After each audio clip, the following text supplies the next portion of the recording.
স্বাগতম অপৰাধ নামালৈ কৃষক আন্দোলনৰ নামত পোহৰলৈ আহিছে ভাৰত বিৰোধী ভয়ংকৰ ষড়যন্ত্ৰ গ্ৰেটা থুনবাৰ্গৰ টুইটত 26 জানুৱাৰীত ঘটনাৰ ভয়ংকৰ তথ্য খালিস্তান দাবী কৰি অহা কানাডাৰ এটা সংস্থাই ৰচনা কৰিছিল ঘটনাৰ ব্লুপ্ৰিণ্ট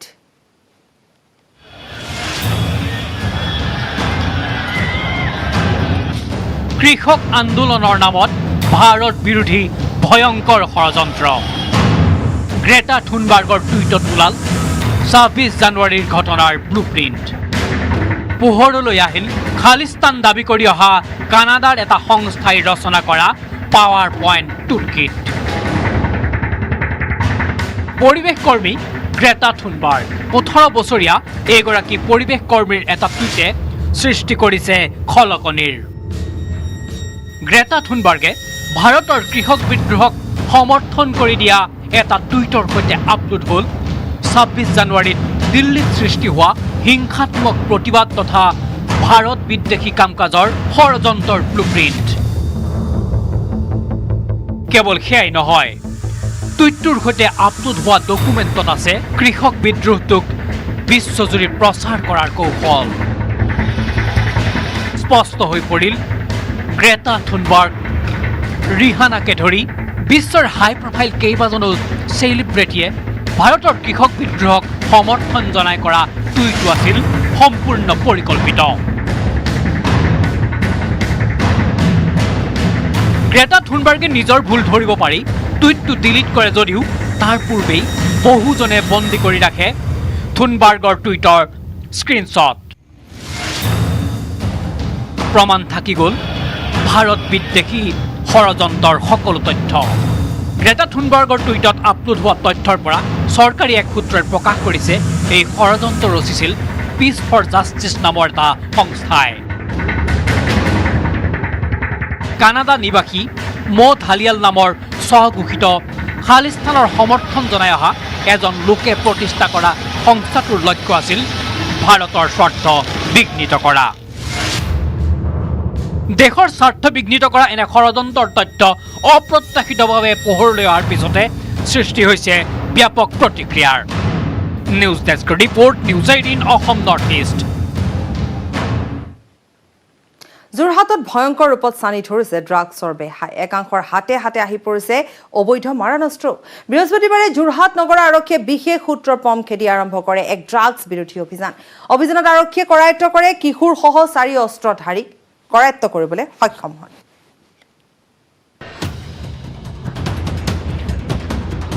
যোৰহাটত ভয়ংকৰ ৰূপত টানি ধৰিছে ড্ৰাগছৰ বেহাই একাংশৰ হাতে হাতে আহি পৰিছে অবৈধ মাৰণাস্ত্ৰ বৃহস্পতিবাৰে যোৰহাট নগৰত আৰক্ষীয়ে বিশেষ সূত্ৰৰ পম খেদি আৰম্ভ কৰে এক ড্ৰাগছ বিৰোধী অভিযানত আৰক্ষীয়ে কৰায়ত্ব কৰে কিশোৰসহ 4 অস্ত্ৰধাৰী কিশোৰজনক বাদ দি বাকী কেইজন ক্ৰমে যোৰহাট গড়মূৰ কুমাৰগাঁও ৰিজু আলী ভোগদৈ সোৱণিগাঁৱৰ সঞ্জয় ঘোষ আৰু ঢাপকটাৰ পাপু ভূঞা আৰক্ষীয়ে পাপু ভূঞাৰ পৰা সজীৱ গুলীসহ এটা .22 পিষ্টলৰ লগতে আটাইকেইজন যুৱকৰ পৰা মুঠ 6 গ্ৰাম সন্দেহজনক ব্ৰাউন চুগাৰ জব্দ কৰিছে মুভ কৰি কিনে তাক ধৰা হ'ল আৰু তাৰ পৰা 1.25 গ্ৰাম সাসপেক্টেড ব্ৰাউন চুগাৰ ৰিকভাৰ কৰিলে তাক যেতিয়া অন স্পট ইণ্টাৰগেশ্যন কৰিলোঁ তেতিয়া সি ক'লে কি ছাৰ মোক মানে মই আৰু বেলেগ ঠিকনাবিলাক জানো য'ত এইবিলাক চলি আছে একৰ্ডিংলি আমি এটা অপাৰেশ্যন এটা লিড কৰিলোঁ আৰু বিভিন্ন জেগাত আমি চাৰ্চ অপাৰেশ্যনবিলাক ষ্টাৰ্ট কৰিলোঁ প্ৰথমে আমি গ'লোঁ ভোগদৈ ব্ৰিজ তাতে সঞ্জয় ঘোষ তেওঁৰ এখন দোকান আছিলে তেওঁ ভোগদৈ পুৰণি গাঁৱৰ হয় তেওঁৰ তাত আমি 2.55 গ্ৰামৰ হেৰি পালোঁ ছাসপেক্টেড ব্ৰাউন চুগাৰ তেওঁকো স্পট ইণ্টাৰগেশ্যন কৰি আকৌ আমি নেক্সট আমি ৰেড মাৰিলোঁ মনোজ বৰুৱা তাত কৰিলোঁ তেওঁ তাত আমি চিৰিঞ্জ আৰু 2টা কণ্টেইনাৰ পালোঁ 1 গ্ৰাম আকৌ আমি পাইছোঁ তাৰপিছত আমি নেক্সট পালোঁ আমি তাৰপিছত ৰেলৱে লাইন এইবিলাক বহুত জেগাত পালোঁ ৰেড মাৰিলোঁ কি তাতে একো ড্ৰাগছ আমি পোৱা নগ'ল গ্ৰেপ্তাৰ হোৱা 2 যুৱকে আৰক্ষী জেলাত প্ৰকাশ কৰা মতে নাগালেণ্ডৰ পৰা সৰবৰাহ কৰা হৈছে এই ড্ৰাগছসমূহ নাগালেণ্ডৰ একাংশ পুৰুষ আৰু মহিলাই অতি সহজে যোৰহাটকে ধৰি অসমৰ বহুতলৈ ড্ৰাগছৰ সৰবৰাহ কৰি আছে বুলি জানিবলৈ দিয়ে ধৃত 2গৰাকী যুৱকে ড্ৰাগটো ক'ৰ পৰা লৈছিলে এইবোৰ কিমান মানুহ আছে লোৱা দিয়া মানুহ এইবিলাকক চলা যাওক ডিমাপুৰলৈ আহিব ডিমাপুৰলৈ নাগালেণ্ডলৈ আহিব এনেলৈ আহিব এনে নাই ক'ৰ নাগালেণ্ড আহিব নাগালেণ্ড নাগালেণ্ডত অঁ কোনে দিয়ে তাৰপৰা ভালে যাব লাগে নগাই দিব আমি কোনে দিব হা নগাই দিব না আমি ক'ত পাম আমিতো প্লেন লওঁ আমি ক'ত পাম আমি বনাওঁ নি আমি ফেক্টৰী আছে নি আমাৰ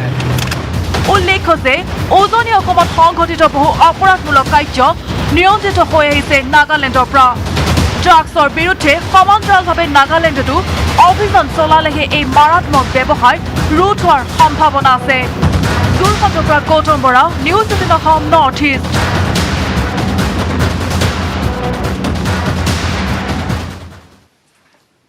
মন্ত্ৰী হিমন্তৰ চাইকেল ৰেলীৰ পূৰ্বে কমলপুৰত হিংসা দুৰ্বৃত্তই ফালি চিৰি জ্বলাই দিলে বিজেপি নেতাৰ বেনাৰ পোষ্টাৰ আৰু সমষ্টিটোৰ বাইহাটা দগাঁও কলমনি কাছকাটা বিডি আদিত বিজেপি নেতৃত্বক আদৰণি জনাই আঁৰি দিয়া হৈছিল বেনাৰ পোষ্টাৰ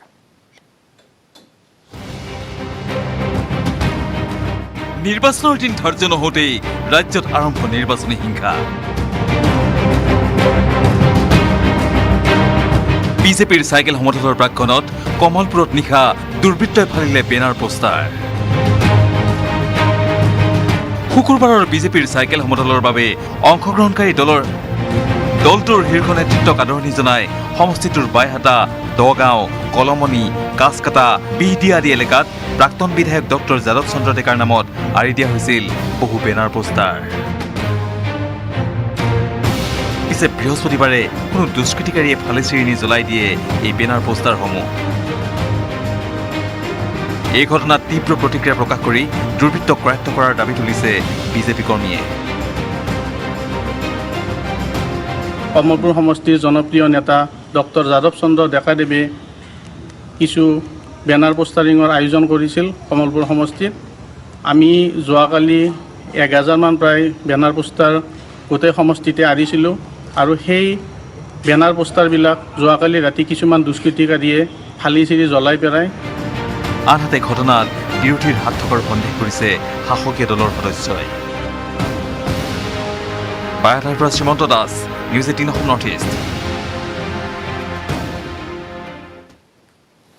কোকৰাঝাৰত আকৌ অবৈধ অস্ত্ৰৰ ঝনঝননি বিএলটি নেতাৰ ঘৰত মাৰণাস্ত্ৰ উদ্ধাৰৰ পাছত প্ৰতিক্ৰিয়া প্ৰকাশ কৰিছে মুখ্য কাৰ্যবাহী প্ৰমোদ বড়োৱে ইফালে মঙলবাৰে নিশা বিপিএফ নেতাৰ বাহনতো উদ্ধাৰ হয় মাৰণাস্ত্ৰ এই ঘটনাত বিপিএফ দল জড়িত থকা বুলি অভিযোগ কৰিছে বি আৰ ফেৰেংগা ওৰফে ৰঞ্জিত বসুমতাৰীয়ে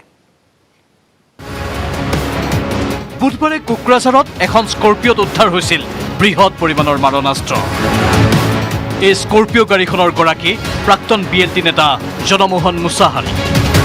যাৰ বাবে বৃহস্পতিবাৰে জনমোহন মুছাহাৰীৰ ঘৰত আৰক্ষীয়ে চলালে তালাচী কিন্তু এই ঘটনাৰ পাছতেই সৰব হৈ পৰিছে বিটিআৰৰ মুখ্য কাৰ্যবাহী প্ৰমোদ বড়ো ৰাজনৈতিক নেতা তথা প্ৰাক্তন উগ্ৰপন্থী সংগঠনৰ নেতাৰ বাহনত মাৰণাস্ত্ৰ উদ্ধাৰ হোৱাৰ ফলত এই ঘটনাটোৰ উপযুক্ত তদন্তৰ ব্যৱস্থা গ্ৰহণ কৰিবলৈ চৰকাৰক আহ্বান জনাইছে প্ৰমোদ বড়োৱে এইটো অলৰেডি স্পষ্ট হৈছে যে স্কৰ্পিঅ'টো কাৰ আছিলে অস্ত্ৰটো কাৰ আছিলে গতিকে এইখিনি সময়ত আমি প্ৰশাসনক এইটোৱে কৈছোঁ যে কোনো টলাৰেট কৰিব নালাগে এটাও মৰাণাস্ত্ৰ যাতে চিভিলৰ হাতত নাথাকে সম্পূৰ্ণভাৱে যিমান মৰাণাস্ত্ৰ আছে সেইটো বজায়াপ্ত কৰিব লাগে চৰকাৰে ৰিকভাৰ কৰিব লাগে আৰু ৰাইজক এটা নিৰাপত্তা দিব লাগে আনফালে এই সমগ্ৰ ঘটনাৰ আঁৰত বিপিএফ দল জড়িত থকা বুলি অভিযোগ কৰিছে বি আৰ ফেৰেংগা ওৰফে ৰঞ্জিত বসুমতাৰীয়ে বিপিএফ দলে পূৰ্বৰে প্ৰায় অবৈধ অস্ত্ৰ শস্ত্ৰ মজুত ৰখা বুলি কাৰ্যবাহী সদস্য বসুমতাৰীয়ে অভিযোগ কৰে নাই ইয়াৰ নতুন উগ্ৰপন্থী গোটৰ কথা আহিব নোৱাৰে কিয়নো যোৱা 17 বছৰে এনডিবি দমনৰ নামত যিখিনি ৰাজনীতি কৰি আহিলে সেই দমনৰ নামত যি অস্ত্ৰটো ব্যৱহাৰ কৰিছিল কোনো পলিটিকেল পাৰ্টিয়ে ইয়াৰে হাত থাকিব পাৰে আৰু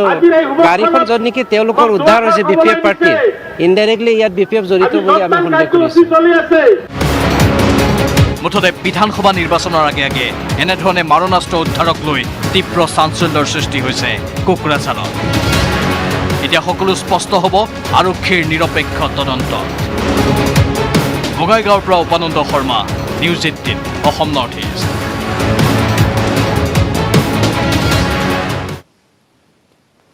মাৰ্ঘেৰিটাত মৃতদেহ উদ্ধাৰক লৈ চাঞ্চল্য ৰহস্যজনক অৱস্থাত উদ্ধাৰ অচিনাক্ত যুৱকৰ মৃতদেহ বৰগুলাৰ এজন লোকৰ ঘৰত সংঘটিত হৈছে এই চাঞ্চল্যকৰ ঘটনাটো মাৰ্ঘেৰিটাৰ বৰগুলাত চাঞ্চল্যকৰ ঘটনা এজন ব্যক্তিৰ বাসগৃহৰ পৰা অচিনাক্ত যুৱকৰ মৃতদেহ উদ্ধাৰ বৰগুলাৰ নেফাটি ফেক্টৰীৰ সন্মুখৰ মহেশ্বৰ বৰুৱা নামৰ এজন ব্যক্তিৰ বাসগৃহৰ পৰা পৰিত্যক্ত অৱস্থাত উদ্ধাৰ হয় এজন যুৱকৰ মৃতদেহ মহেশ্বৰ বৰুৱাৰ এই বাসগৃহটোত 20 দিনে পৰিয়ালৰ কোনো ব্যক্তি উপস্থিত নাছিল ডিব্ৰুগড়ৰ আত্মীয়ৰ ঘৰলৈ গৈছিল পৰিয়ালৰ লোক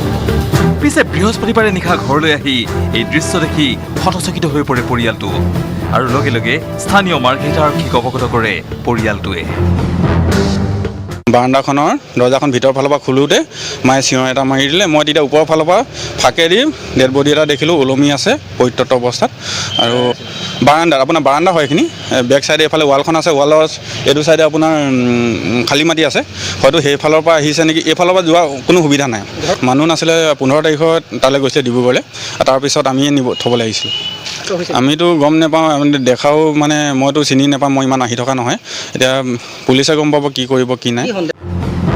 মৃত যুৱকজনৰ কোনো পৰিচয় এই পৰ্যন্ত উদ্ধাৰ কৰিবলৈ সক্ষম হোৱা নাই আৰক্ষীয়ে ডিগবৈৰ পৰা Rina Kakati Gogoi news 18 Assam north east गलियों में घूम रहा था कंचे खेल रहा हूँ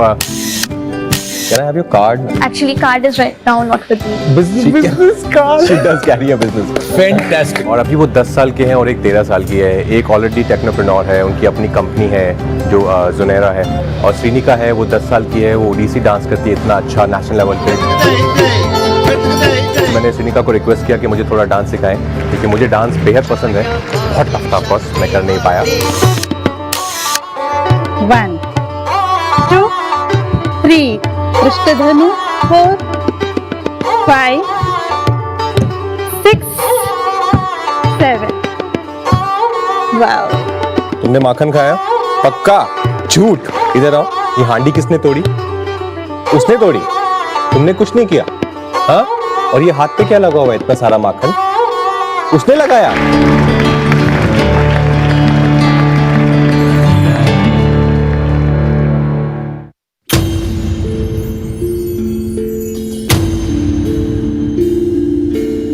ये है यंग जीनियस जब ये थिरकती है तो दुनिया उसके तिलिस्म में बंध जाती है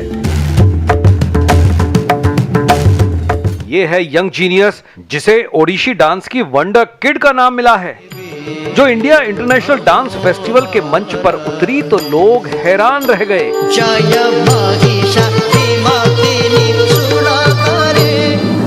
ये है यंग जीनियस जो सिर्फ 10 साल की उम्र में कई देशों में अनगिनत फैन बना चुकी है जो सिर्फ 4 साल की उम्र में ओडिसी प्रतिभा का खिताब जीत चुकी है नेटवर्क 18 पर एक अनोखा शो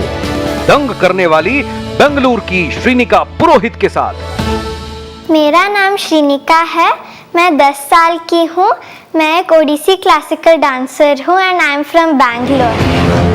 जो इंटरनेशनल मंच पर भारत की तरफ से डांस करने वाली सबसे छोटी उम्र की डांसर्स में से एक है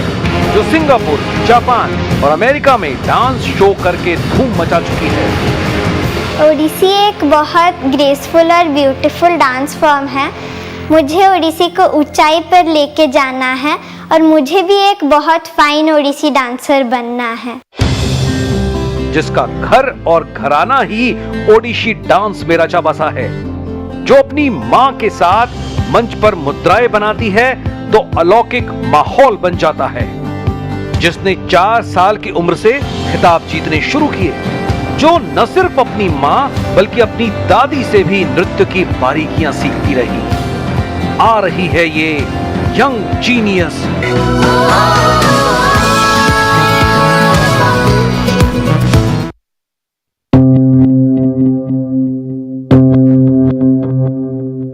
ये है यंग जीनियस जिसने सिर्फ 7 साल की उम्र में ही कंप्यूटर कोडिंग सीख ली ये है यंग जीनियस जो 8 साल की उम्र से ही अपनी वेबसाइट बना चुकी है ये है यंग जीनियस जिसे सिर्फ 9 साल की उम्र में अपना पहला काम मिल गया जो 12 साल की उम्र से ही अपनी सॉफ्टवेयर डेवलपमेंट कंपनी चला रही है, जो भारत की सबसे कम उम्र की टेकप्रेन्योर है। नेटवर्क 18 पर एक अनोखा शो दंग करने वाली जुनैरा खान के साथ। आइए बैठिए। 13 साल में आप सीईओ कैसे बन गई? मैं एक्चुअली 7 years से कोडिंग शुरू कर दिया। Then from the age of 8 मेरा फर्स्ट प्रोजेक्ट था zunairasolutions.com जो gminfocom.com है। जिसकी माँ उस वक्त हैरान रह गई जब सिर्फ 7 साल की बेटी ने कहा, माँ मुझे भी ट्रेन करो। जिसने कंप्यूटर की कई लैंग्वेज सीखकर बीटेक के छात्रों को ट्रेन करना शुरू कर दिया। जो कंपनियों की दिक्कतों को सुलझाने के लिए टीम मैनेजमेंट का ऐप भी बना चुकी है,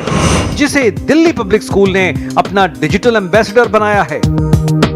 जिसकी सॉफ्टवेयर डेवलपमेंट और कंसल्टिंग फर्म विनफोकॉम के पास कई बड़ी कंपनियों का काम है।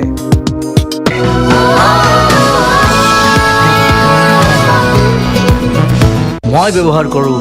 আটাইতকৈ সবল আৰু সতেজ cement Surya cement. Surya cement অটুট ঘৰ অটুট Assam. The wonder kid of Odissi, Srinika Purohit. Hello,